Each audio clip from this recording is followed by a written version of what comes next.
अभी हम डिस्कस करेंगे सेंटर के बारे में। कुछ लोगों का सेंटर होता है सेल्फ, खुद, सेल्फ सेंटर्ड। सेल्फ सेंटर्ड मतलब उनका पूरा सेंटर मैं। वो सेल्फ सेंटर्ड आदमी खाली अपनी अच्छाई चाहता है, उसको कोई फिक्र नहीं पड़ता बाजू लोग क्या कर रहे हैं, चाहे भूखे मर रहे नहीं मर रहे, मैं तो मेरे बारे में सिर्फ चाहता हूं मेरा अच्छा हो, बाकी लोग गए भाड़ में। इसे कहते हैं सेल्फ सेंटर्ड। कुछ लोग हैं जो फैमिली सेंटर्ड है, मेरी जिंदगी का मकसद है कि मेरी फैमिली को खुश रखूं। कुछ लोग होते हैं वालिद सेंटर्ड, अपने बाप को खुश रखना, सही है गलत नहीं, बाप को तो मैं मेरे वालिद को खुश रखूंगा। कुछ लोग का सेंटर्ड है माँ वालदा, मैं तो मेरी वालदा की बात मानूंगा, उनको खुश रखूंगा, मेरी जिंदगी का मकसद है वालदा को खुश रखना। और फिर हदीस पेश करेंगे, अरे कुरान में लिखा है हदीस में लिखा है माँ बाप की बात मानो, तो मैंने कहा नहीं, तो बाप सही कहता है गलत कहता है मैं तो बात मानूंगा, ये इस्लाम नहीं है। कुरान की आयत है सूरह नंबर 31, सूरह लुक़मान आयत नंबर 14, ए इंसानों वालिदैन के साथ हुस्न सलूक करो, अपने वालिद और वालदा के साथ हुस्न सलूक करो। और आपकी माँ ने जो आपको पेट के अंदर 9 महीने रखा और उसके बाद 2 साल जो विनिंग की। नेक्स्ट वर्स कहते हैं लेकिन, सूरह लुक़मान सूरह नंबर 31 आयत नंबर 15, लेकिन अगर आपके वालिदैन आपको अल्लाह के खिलाफ कोई और की इबादत करने के लिए कहे तो उनकी बात मत मानो, फिर भी उनके साथ हुस्न सलूक करो। सबसे नंबर 1 पे आते हैं अल्लाह, फिर अल्लाह के रसूल, उसके बाद वालिदैन। कोई प्रॉब्लम नहीं, इतना मत वालिद को चाहो कि वालदा को चाहो कि अल्लाह के रसूल के खिलाफ बात करे, आप उनकी बात मानो। मेरे वालिद ये कहते, मेरे वालिद वो कहते, मेरे वालिद इंतकाल हो जाता फिर भी वालिद की गुण गाते रहते। बुरी बात नहीं, वालिद की इज्जत करो, मैंने कहता मत करो, इज्जत दो, लेकिन अल्लाह और अल्लाह के रसूल से ज्यादा नहीं। इसे कहते हैं पेरेंट सेंटर। वालिदैन उनके लिए जिंदगी में टॉप। कुछ होते बच्चे सेंटर, मैं तो मेरे बेटे को अमेरिका भेजूंगा, उनका पूरा मकसद बेटे को अमेरिका भेजना। किधर भेजना? किधर भेजना? जहन्नम भेजना।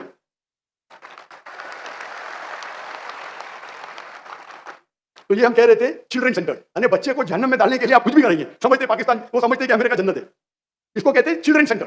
कुछ लोग होते हैं सोसाइटी सेंटर। सोसाइटी सेंटर मतलब आजू बाजू कौन है उनके साथ कंपटीशन। कुछ कहते हैं नेबर सेंटर।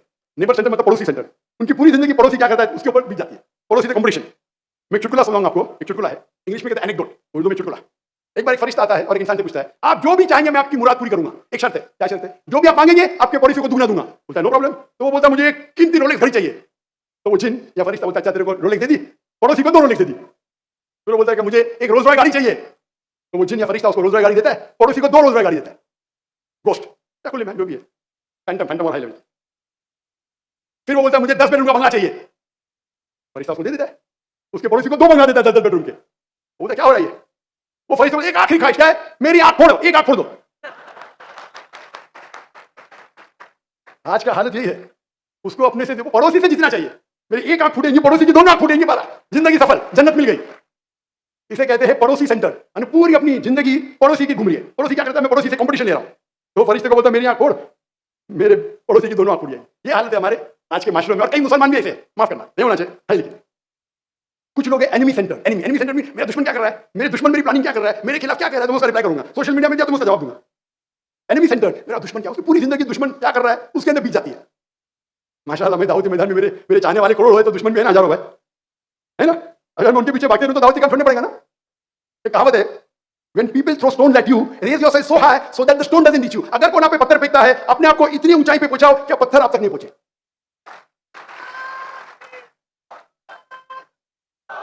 अगर कोई आप पे पत्थर फेंकता है, पत्थरबाजी मत करो, अपने आप को इतना ऊंचा पहुंचाओ कि पत्थर आप तक नहीं पहुंचे। एक दूसरी कहावत है, अगर कोई आप पे ईंट फेंकता है, ईंट को जमा करो आपकी इमारत बनाओ। मेरा उसूल है, कोई भी मेरे खिलाफ बात करता है मैं जवाब नहीं देता। अगर खिलाफ बात करता हूं मैं मेरी टीम को बोलता हूं देखो भाई इसमें कुछ मेरे लिए सीखने के लिए है क्या। हो सकता है कि 100 में से एक आदमी को सही बोल रहा है, मेरी टीम को बोलता हूं आप तहकीक करो, मुझे टाइम नहीं। अगर तहकीक में मिल गया कि मैंने गलती किया तो बोलो भाई, मैं उस पर सुधर जाऊंगा। मैं इंसान हूं, गलती कर सकता हूं, लेकिन मैं पत्थरबाजी में नहीं मानता हूं, टाइम ही नहीं है। इस्लाम को प्रोटेक्ट जवाब देने का टाइम नहीं। अभी मेरे खिलाफ, और मैं कह चुका हूं परसों, अगर कोई कुरान कोई हदीस में आयत नहीं है कि डॉक्टर जाकिर नाइक के खिलाफ कोई बात करेगा तो जन्नत में नहीं जाएगा, क्योंकि मुसलमान भी मेरे खिलाफ बात करता हूं, मैं मेरे मंच पे बात करो, मेरे खिलाफ बात करेंगे तो भी जन्नत में जा सकते हैं। मैं कोई कुरान की आयत नहीं जानता हूं, कोई हदीस नहीं जानता हूं जिसमें लिखा है कि डॉक्टर जाकिर नाइक के खिलाफ बात करेंगे तो जन्नत में जाएंगे। मेरी शर्त है कि अल्लाह और अल्लाह के रसूल पे कायम रहो, अल्लाह की तारीफ करो, अल्लाह के रसूल की बात मानो, आप मेरे मंच पे बात कर सकते हैं। तो उसको कहते हैं एनिमी सेंटर। अपना तीसरा तो खत्म हो गया, सोसाइटी सेंटर। चौथे नंबर पे आते हैं मटीरियल सेंटर, मतलब पूरी आपकी जिंदगी आपके मटीरियलिज्म पे है। मटीरियलिज्म, आप कौन सी घड़ी पहन रहे हैं? रैडो, वो TAG Heuer, Omega, Rolex, Patek Philippe Rolex तो सब जानते हैं। पातिक फिलिप आपका कौन सा डायल है, आपका बेसिल क्या है, गोल्ड प्लेटेड, डायमंड स्टडीड है। उनकी गुफ्तगू वो है बस, उनका जो पास्ट टाइम है या मटीरियलिज्म पे। कौन सा जूता पहने, वो एलवी का, लुई विटॉन का, वो वैली का, कौन सी पहने, मॉडर्न की। आगे जाएंगे तो गाड़ी मिल गई आपके पास, BMW, मेरे पास तो मर्सिडीज एस क्लास S450, मेरे पास मेबैक है, मेरे पास पॉश गाड़ी है, बेंटले, लंबोर्गिनी। ये समझते हैं। और कोई भी इंसान कितना भी मटीरियलिज्म चाहे करो, कभी भी खुशी नहीं है। हर एक का लेवल होता है। आपका ब्रैकेट क्या है? कौन से लेवल पे। और अल्लाह ने मुझे माशाल्लाह तौफीक दिया, मैं तो भाई गरीब इंसान झाड़ू वाले के साथ रहता हूँ और बादशाह के साथ भी टाइम गुजारा, बिलियनर के साथ टाइम गुजारा, गरीब इंसान के साथ टाइम गुजारा। आप हाई लेवल आपका हाई जाएगा, आपके पास यॉट कौन सी है, कितनी बड़ी है, आपके पास प्लेन कौन सी है, प्राइवेट जेट प्लेन है, कितनी इंजन की है, इंडस्ट्री में। ये तकरीर में क्या था बम्बई में 2009 में हमारे पीस कॉन्फ्रेंस में, माशाल्लाह फ्रंट रो पे तो कई बिलियनर थे दुनिया भर से, पाकिस्तान से नहीं तो पाकिस्तान लोग मुंबई नहीं आते। आपके पास घड़ी होगी तो एक घड़ी नहीं, 4 5 10 घड़ी होंगी लिमिटेड एडिशन की। मैं आज घड़ी पहना तो कल वो शख्स वापस आने वाला है, सेम घड़ी तो पहन नहीं सकता हूं ना, वो देखेगा। मेरी घड़ी 1400 रुपए की, $30 की, सेम टाइम दिखा दिए। इनकी घड़ी $10,000 $20,000। अल्लाह ने मुझे तौफीक दी, सब मुझे गिफ्ट मिले, रोलेक्स मिले, सब मिले, एलवी बैग भी मिली, मॉबलैंक भी मिली, कभी पहनता ही नहीं। और ये लोग जो है ना, इनकी पहचान उनकी दौलत है। कभी जाएंगे तो मैं मर्सिडीज गाड़ी में जाऊंगा, नहीं जाऊंगा तो कौन पहचानेगा इन्हें। डॉक्टर जाकिर नाइक कुत्ते पैजामे में जाएंगे, माशाल्लाह सब लोग पहचान दे। ये सूट जो मैं पहनता हूं, मैं इसे पसंद नहीं करता हूं, लेकिन क्योंकि मैं गैर मुस्लिम में दावत देना चाहता हूं, सूट पहनना तो हराम नहीं है। और जो लोग जानते कभी मेरे होटल पे आएंगे तो देखिए कुर्ते पजामे में, तो लोग शॉक हो जाते हैं।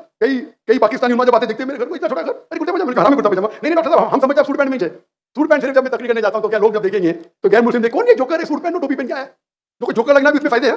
ये कौन है उसके ढकने के ऊपर पैंट पहनना है, लेकिन ढकने के ऊपर जोकर दिखता है। अरे वेदा कोट कर रहा है, भाई भी कोट करता है, टीवी ऑन करेंगे। तो ये मेरा एक टेक्निक है टू एंटर द हार्ट, ये जायज है। कुछ लोगों को गलत फहमी है कि टाई पहनना हराम है, इधर भी लिखा है, लेकिन वो अलग बात है। कहां लिखा है वो गलत फहमी है। अगर टाई पहनना हराम है तो टाई नहीं पहनना चाहिए, हां हदीस में लिखा है, और ये सलीब की निशानी है ही नहीं, ये गलत फहमी है, अलग बात है, तो मैं पहनूंगा ही नहीं। तो ये मटीरियल सेंचुरी है ना, बहुत से लोग, मैं तो मर्सिडीज के अलावा जा ही नहीं सकता हूं बाहर, क्योंकि अगर वो कोई 5 स्टार होटल में जाएंगे चलते हुए तो उनको एंटर भी करने देगा नहीं। उनकी पहचान उनकी गाड़ी है, वो गाड़ी को एंटर करने दे रहे, आदमी को नहीं। मेरी पहचान है मेरा दीन इस्लाम, मेरी पहचान है मैं दाई हूं। आपको मुझे वेलकम करने का मैं आऊंगा, मुझे मेरी गाड़ी को वेलकम मत करो। अल्लाह ने अल्हम्दुलिल्लाह सुम्मा अल्हम्दुलिल्लाह, भले मैं दाई हूं, मैं ताजिर भी हूं, महीने में 2-3 दिन तिजारत करता हूं, अल्लाह ने करोड़ रुपया दिया मुझे, मेरे पास ताकत है कि मैं खुद रोज रॉयस खरीद सकूं। लेकिन क्या रोज रॉयस से मैं अच्छी मिसाल कायम करूंगा? लोग जानते नहीं मेरे पास अल्लाह ने बहुत दौलत भी दी है। बहुत से लोग कहते हैं अगर फुल टाइम बिजनेसमैन बनेंगे तो बिल गेट्स से ज्यादा पैसा। अरे बिल गेट्स के साथ जन्नत थोड़ी चाहिए मुझे यार, मुझे क्यों गाली दे रहे आप? बिल गेट्स बन के मैं जन्नत में जाना क्या? आप क्या लेक्चर सुनिए मेरा मयार है, मैं सिर्फ टोयोटा गाड़ी में घूमूंगा, वो भी इनोवा मैक्सिमम।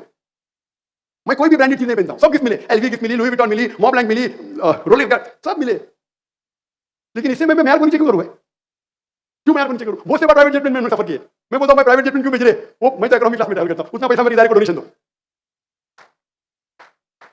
मैं चाहता हूं, तो मेरा उसूल है, मैं कभी भी जिंदगी में पैसे देके बिजनेस क्लास ट्रैवल किया नहीं, सिर्फ एक बार मजबूरी थी, मेरे खिलाफ वारंट आ गया था और टिकट फुल थी तो बिजनेस क्लास में एक ही बार पैसे के, वरना तो बहुत बार ट्रैवल किया जब हुकूमत बुलाती हो सब। मेरे पास पैसे की कमी नहीं अल्हम्दुलिल्लाह, लेकिन मैं सोचता हूं कि मैं अगर बिजनेस क्लास में ट्रैवल करूं, उसके बदले में अगर इकोनॉमी ट्रैवल करूं, बिजनेस क्लास टिकट तकरीबन 5 गुना ज्यादा महंगी होती है। कम से कम 5 दाई को मैं दावती मैदान के लिए फ्री टिकट दे सकता हूं, ये मेरी सोच है। अभी जब मैं आ रहा था, मैं जहां भी दावती काम के लिए जाता हूं, खुद पैसा भरता हूं, मेरी टिकट का खुद, अल्लाह हुकूमत बुलाती है तो हुकूमत बुलाती तो मैं राजे से नहीं बोल सकता मैं मेरी टिकट करूंगा। लेकिन इस टाइम जब मैं पाकिस्तान से आ रहा था, मैं कतर के जरिए आया, कतर एयरवेज में, और मैं खुद की टिकट से आया, तो इकोनॉमी क्लास में था। सब पाकिस्तानी डॉक्टर आके इकोनॉमी क्लास में, अजय तक हराम किया कुछ। मैं बोला क्या ऐसा देख रहे डॉक्टर साहब आप इधर? मैं बोला क्यों, मैं कुरान की कोई आयत है क्या इकोनॉमी क्लास में नहीं ट्रैवल कर सकते? मैं चौंक गया, मैं बोला मैंने शायद कोई हदीस नहीं पढ़ी जिसमें लिखा हुआ है कि इकोनॉमी क्लास में ट्रैवल करना हराम है। हो सकता है ना? अगर आपके पास पैसा नहीं हो फिर इकोनॉमी में ट्रैवल करते, बड़ी बात है। पैसा देने के बाद आप नहीं ट्रैवल करते, इसमें इज्जत है। और मैं मिसाल दूंगा शेख सुलेमान राजी की, इसने नाम सुना शेख सुलेमान राजी, सऊदी अरेबिया के, हाँ चंद रुपए। शेख सुलेमान राजी माशाल्लाह एक बिलियनर और माशाल्लाह डोनेशन में भी बहुत माशाल्लाह आगे है, और मेरे काफी करीब है। जब मैं लास्ट टाइम 3 साल पहले उनको मिलने गया था रियाद में, सॉरी मक्का में मुलाकात थी, रियाद में रहते वो, तो वो कह रहे थे मुझसे कि मैं हमेशा इकोनॉमी क्लास में ट्रैवल करता हूं। उसकी दौलत कितनी होगी? 40-50 बिलियन, उससे ज्यादा होगी, $100 बिलियन तो होंगी उसकी, वो इकोनॉमी में ट्रैवल करता है। तो एक बार उन्हें कहने लगे मुझसे शेख सुलेमान राजी, जब मैं टिकट काउंटर पे गया तो टिकट काउंटर वाले ने कहा शेख आप इकोनॉमी में ट्रैवल कर रहे हैं, आपका बेटा फर्स्ट क्लास में? तो शेख सुलेमान ने जवाब दिया मेरे बेटे का वालिद अमीर है, मेरा वालिद गरीब है।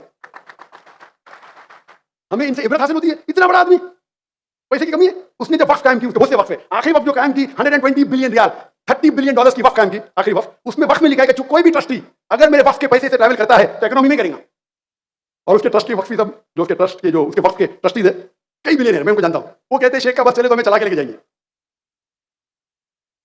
और हमारे लोग अगर बिजनेस क्लास की टिकट फिल हो तो इकोनॉमी में ट्रैवल नहीं करेंगे। कुछ लोग को तो आदत है सिर्फ प्रेसिडेंशियल सूट में रहने की, होटल में जाएंगे प्रेसिडेंशियल नहीं है, हम होटल में नहीं रहेंगे। उनकी पहचान उनकी दौलत है, दौलत जाएंगी कौन पूछेगा भी नहीं, थूकेगा भी नहीं आप पे।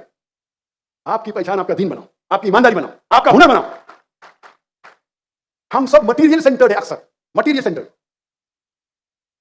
मेरे फैमिली का उसूल है कि कोई भी ब्रांडेड आइटम नहीं पहनेगा, ब्रांडेड पहनेगा ही नहीं, हराम नहीं है। ये कोई पूछे जाकिर भाई क्या रोज में ट्रैवल करना हराम है? तो मैं कहूंगा 4 लेवल है, 4 लेवल। एक होता है जिसके पास पैसा नहीं, वो कर्ज लेकर रोज खरीदता है, तो हराम है। कर्ज लेगा दिखाने के लिए, कुरान की आयत है सूरह इसरा की, कुरान नंबर 17 आयत नंबर 27, 26 और 27, डोंट बी एक्सपेंसिव, फजूल खर्ची मत करो। फजूल खर्ची करने वाला शैतान का भाई है।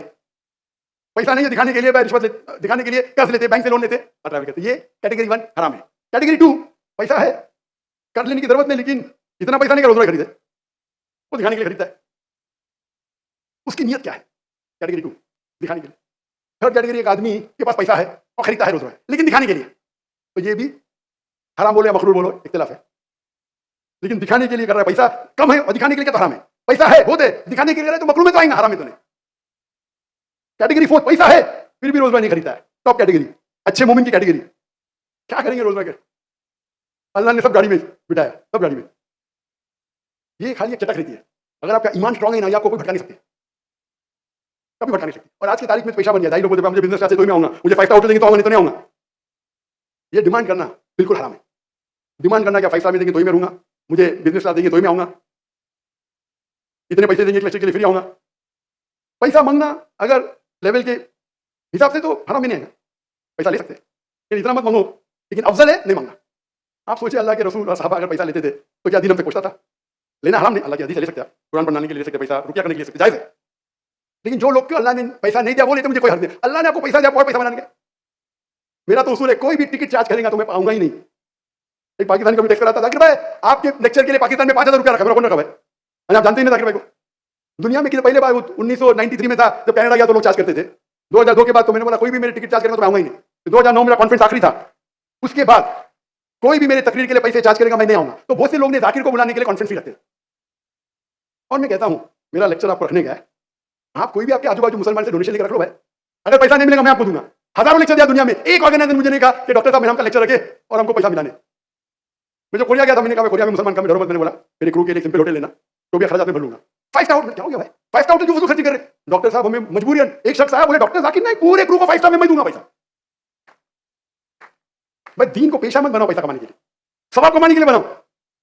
अल्लाह डायरेक्ट आपकी झोली में डालेगा। मैं इंडिया में अभी भी हर ताजुद में दुआ करता हूं कि या अल्लाह मेरा माल और मेरी जान तेरे लिए कुर्बान, मेरा माल भी तुम्हारे लिए कुर्बान हो और मेरी जिंदगी भी मैं शहीद हो। हर रोज हर रात जब मैं हिजरत किया इंडिया से मलेशिया, अल्लाह ने मेरी आधी दुआ सुनी। मेरा सारा माल जो था दौलत थी गाँव मैंने ले ली मतलब उसके ऊपर स्टे अभी है, आधी दुआ, बाकी आधी दुआ अभी तक मैं ठहरा हूं, अल्लाह का कबूल करेंगे। तो कुछ लोग मुझे कह रहे थे जाकिर भाई तुम्हारी जान का खतरा है, मैं तो कफन मान के निकला हूं भाई, मैं नाम ले लूंगा। मुझे धमकी दे रहे थे भाई आपके लिए थ्रेट है। मैं बोला मेरे थ्रेट है, मैं तो दुआ से अल्लाह से दुआ करता हूं। उसका मतलब नहीं अपने को कैमल को टाई करना चाहिए, कैमल को टाई नहीं करेंगे मतलब अल्लाह के रसूल की बात। मैं कैमल को बांधा हूं भाई, लेकिन इतना जोर का मत बांधो कि कैमल मर जाए भाई। आप मेरे दावत ही रोकना चाहते क्या? हम तो कफन बांध के निकले।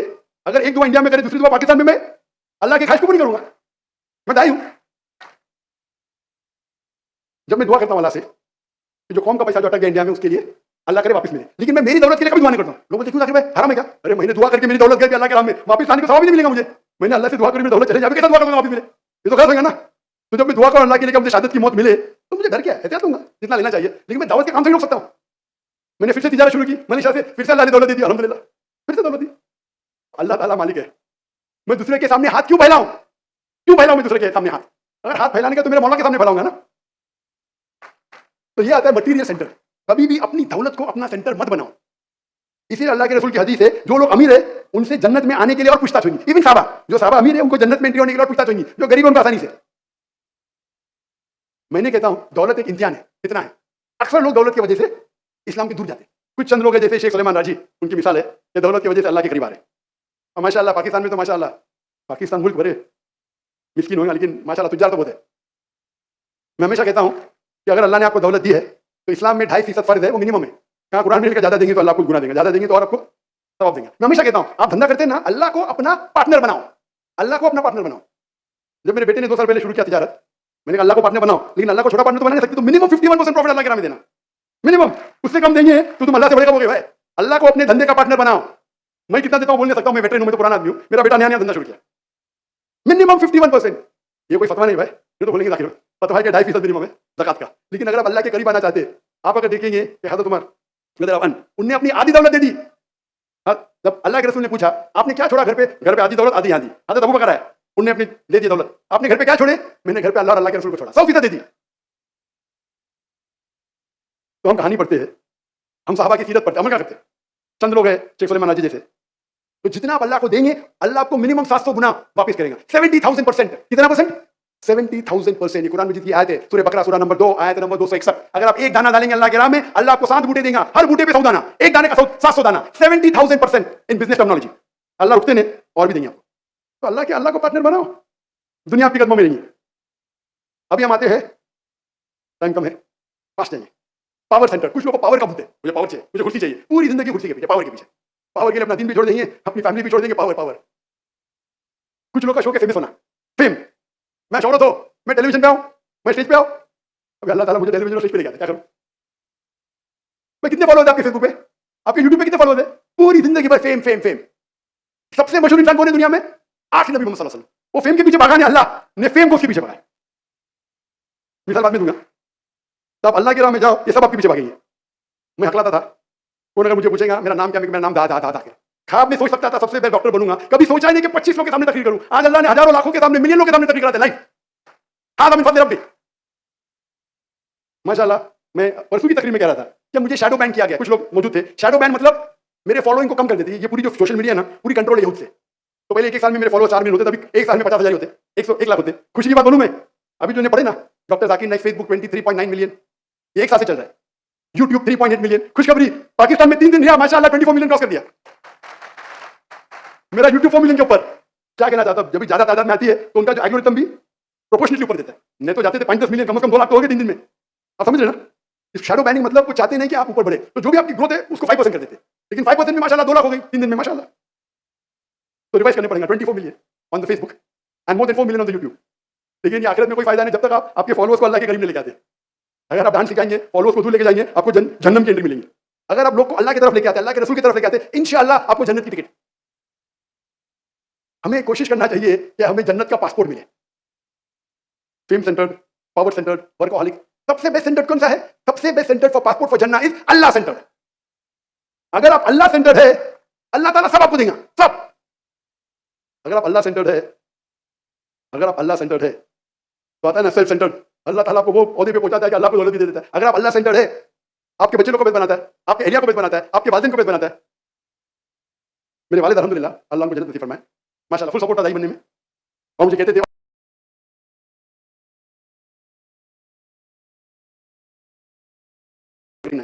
वो मुझे कहते हैं, ये जो मेरा बेटा है ना, एक चीज के पीछे बस, मैं क्या 25 इदारे का प्रेसिडेंट, चेयरमैन, 25-50 इदारे, मेरा बेटा एक ही इदारे का, एक के पीछे बस, इस्लामिक रिसर्च फाउंडेशन। पहले लोग बोलते थे डॉक्टर अब्दुल करीम नाइक का बेटा जा रहा है, अभी कहते हैं डॉक्टर जाकिर नाइक के वालिद जा रहे हैं। अगर आप अल्लाह सेंटर्ड है, अल्लाह आपको सारी नियामत देगा। आपको लोग के पीछे भागने की जरूरत ही नहीं, लोग आपके पीछे भागेंगे। अल्लाह पे यकीन करो, अल्लाह की इबादत करो, अल्लाह पे तवक्कुल करो। अल्लाह आपके साथ है तो दुनिया में कोई भी आपका बाल नहीं बांका कर सकता है। हर मुसलमान अगर अल्लाह सेंटर्ड हो, तो आज जो हालत है हमारे मुसलमानों की, मुसलमान का कोई भी मुल्क नहीं बचा। कुछ मुल्क है अक्सर कंट्रोल बाय सम अदर काफिर मुल्क, अक्सर 57 कंट्रीज को लो आप, गिनती की आपको मुश्किल से मिलेगा तो मलेशिया मिलेगा। हमारा मुल्क कंट्रोल बाय काफिर। क्यों? हम इतने कमजोर है, अल्लाह पे भरोसा नहीं, भीख मांगने जाते काफिर मुल्क में। इसे कहते हैं ईमान की कमजोरी। अगर भीख मांगना है तो अल्लाह के सामने मांगो ना। ये हालत हमारे मुसलमान की है। गाजा में हम 57 कंट्री मूवी नहीं खोल सकते। 1 साल हो गया परसों कमरी कैलेंडर के हिसाब से 1 साल, 6 दिन पहले कमरी कैलेंडर, अभी 16 कैलेंडर के हिसाब से परसों 1 साल हुई है। क्या अगर हम अल्लाह पे यकीन करें, हमें अभी मालूम पड़ रहा है कि पूरे दुनिया में एक ही मुल्क है जो फ्री है, वो एक पैलेस्टाइन गाजा, बाकी सब मुल्क ऑक्यूपाइड है। ऑक्यूपाइड। ये वक्त नहीं है गाजा के बारे में बात करने के लिए, वक्त काफी हो गया। मैंने तकरीर की 15 point action plan for the Muslim Umma for the Palestine cause. हम अल्लाह सेंटर पे आते, सबसे बेहतरीन मिसाल अल्लाह सेंटर की है हमारे आखिरी रसूल मोहम्मद सल्लल्लाहु अलैहि वसल्लम। सबसे बेस्ट मिसाल, अगर किसको आपको फॉलो करना चाहिए कोई भी इंसान को, सबसे बेहतरीन इंसान मोहम्मद सल्लल्लाहु अलैहि वसल्लम, हमारे आखिरी रसूल, हमारा आखिरी नबी। वो सबसे बेस्ट मिसाल है अल्लाह सेंटर की। उसके उनके पैर के ऊपर दुनिया थी। लोग कहते थे हम तुमको सबसे अमीर इंसान बनाएंगे अरब वर्ल्ड के। अल्लाह के रसूल ने कहा आप मुझे सूरज एक हाथ में दो, चांद एक हाथ में दो, फिर भी मैं तौहीद का रिसाला नहीं छोड़ूंगा।